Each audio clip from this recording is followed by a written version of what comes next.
खोदी करेला सैया गोदी में सुता के बकचोदी करेला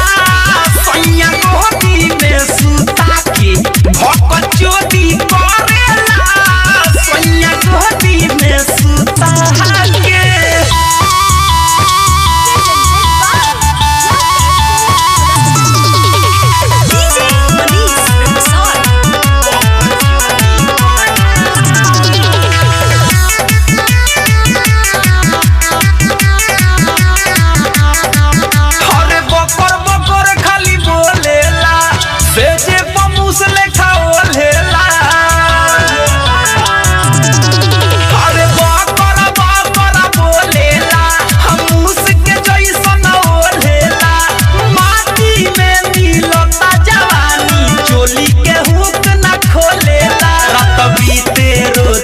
रोजे बोएल लेखा जोते काम विरोधी करेला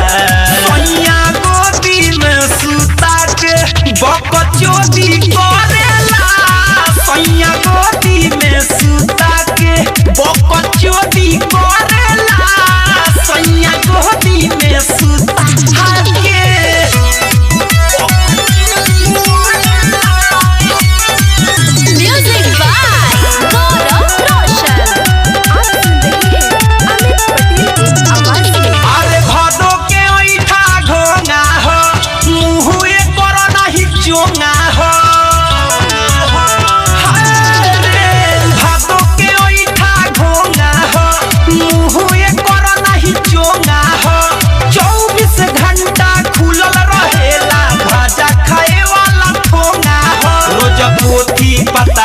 साधु जैसन मंत्र बोले खाली शोधी करेला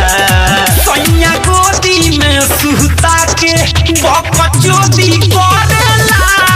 सैया गोदी में सुता के बकचोदी करेला सैया गोदी में सुता के बानी देखी अपना भातारा के खेला दिन भर भचर भचर बोलत रहेला पैसे करा पर रही कहियो चाटेला ना दही खोदा खोदी करेला सैया गोदी में सुता के बक